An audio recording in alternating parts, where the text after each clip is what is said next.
The matriarch lifted her trunk to the air, tentatively sniffing it all the way down the length of her trunk and bringing it to her mouth, smelling a smell that she dreaded the most. It was the smell of sweat, unwashed bodies, paraffin, wood smoke, but the worst smell of all, my boy, the smell of gun oil. The poachers were moving in swiftly, and instinctively the elephant knew that she would not escape fast enough from them approaching.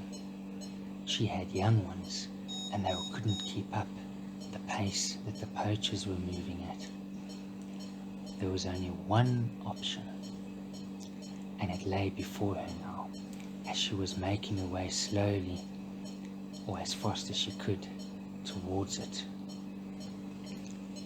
It was a valley that was choked, full of the thickest vegetation, my boy, that you have ever seen. A seemingly impenetrable thicket. But there was a path, an ancient pathway that led down that very thicket. And it was a pathway that the matriarch remembered when she was a calf, and when her mother, who was the matriarch, showed her as well. As she was approaching this valley, above and to one side sat another lone figure, a figure of a man with tanned skin, of many hours in the sun, piercing brown eyes, and a broad-brimmed hat made of buffalo skin. And his name was none other than Ranger Matthew Nell, a man who many a person had spoken about around the campfire, a man of legend, of all the amazing stories that they had heard of how he protected the animals in the area. Gazing intently at the herd of elephant below, Ranger Matthew quickly assessed the situation himself. He too could see the poachers swiftly moving in, and he did not think that the elephants would make it to the valley in time to escape the poachers. He sat there studying the situation, not quite sure what to do actually, but knowing that he would have to act swiftly. And all he had with him was a big 4.58 rifle, a rifle that's designed to stop a charging animal, but not designed to fight poachers with semi-automatic and automatic weapons. Besides, he counted them as they briefly flitted through the shadows, and there were 4 of them, so he was hopelessly outnumbered.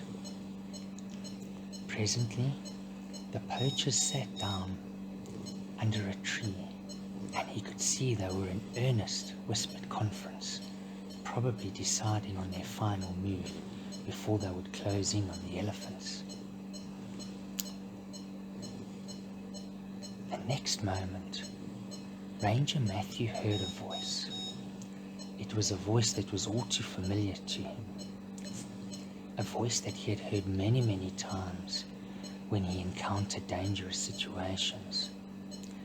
It was a still, small voice that said to him, "Matthew, you need to walk towards those poachers now." Matthew stopped, cocked his head to one side with a confused look on his face. How could he walk towards the poachers, he thought to himself. That would just be ludicrous. I'm hopelessly outnumbered. So Matthew dismissed the voice assuming that it was just part of his imagination. The next thing, Matthew heard a strange twittering sound above his head, and he looked up and it was a honey guide. Ah, many times had he followed a honey guide towards a delicious beehive, of course giving the honey guide his share as well. And he looked at it again and thought, well, sorry Mr. Honey Guide, but this is not the right time for you to show me some honey. And again he dismissed the bird. But the honey guide's chattering grew all the more earnest as it started trying to lead him, would you believe it, straight towards the poachers.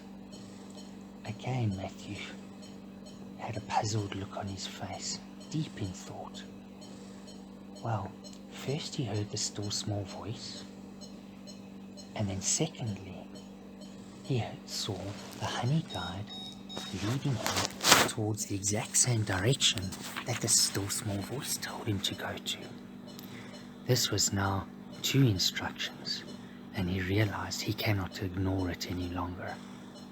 Slowly and very, very carefully, Matthew got up from the rock where he was sitting, slid down into the thick bush, and slowly made his way to where the honey guide was directing him, straight towards the poachers. And would you believe it, the honey guide led him directly to the tree that was above where the poachers were sitting. Matthew stopped just outside the clearing where the poachers were still sitting in whispered conference, and he quickly assessed the situation. The honey guide flew straight into a hole above the poacher's head, and this time he realized exactly why the still small voice led him towards that tree. Slowly and carefully, putting down his rifle, instead he picked up his catty, and in his pocket there were still 3 smooth stones from the dry riverbed. Slowly and carefully he took one of those stones, put it into the pouch of his catty, and then inched his way around until he stood crouched directly opposite the hole where the honey guide was waiting for him to collect the honey. And obviously inside that hole there was not just honey, but a swarm of bees. Slowly and carefully taking aim, Matthew shot with the stone, which he had done countless hours from a young boy, and he was a pretty good shot, my boy.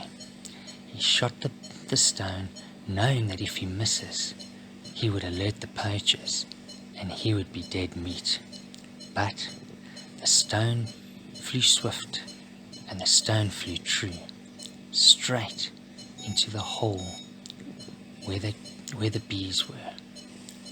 Instantly, the whole swarm of bees angrily flew out of the hole, searching for the intruder that dare come into their family space and their home space.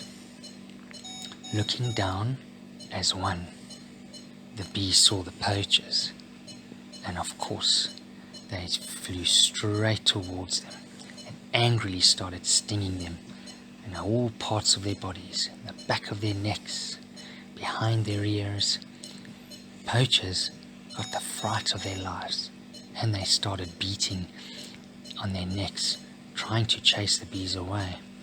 Of course, that just made the bees even angrier, and the next thing, the poachers dropped everything they had, and they all just made a beeline as far away from the bees as they could, yelling in pain, still beating the backs of their necks and all around the tender parts of their body.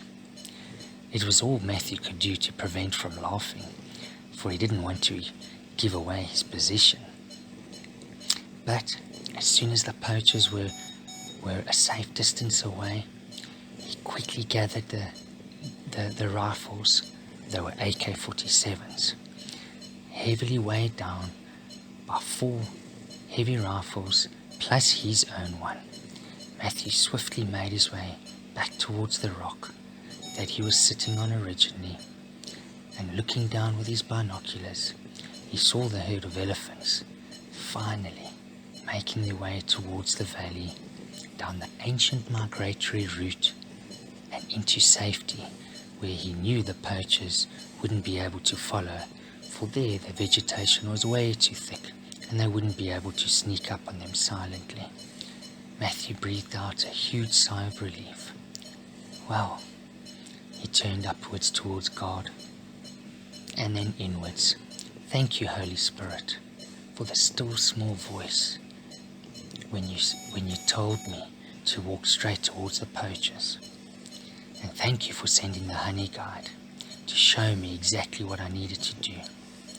Matthew smiled, dropped all 4 rifles on the ground, and the next thing he started to laugh. It was a nervous laugh, but yet a laughter of relief, and also a laughter of the comical sight of seeing those poachers being chased away by the angry swarm of bees. He laughed so hard. After he had a good old laugh, he picked up all the rifles again, made his way back to camp, still chuckling to himself, saying, "The boys will never believe this one." The sun started setting on the African bush, and Ranger Matthew Manuel now had another adventure to share, another legend that other people would share around the campfire. But most importantly, my boy, and the moral of the story, is that he had a story to tell of God's faithfulness to come through in even the most dangerous of situations. And God will come through for you too, my boy. He has come through for you in many, many tough situations where we fought for your life. But know that He is faithful, my boy, and He will protect you. And we will try to be obedient to listen to His still small voice.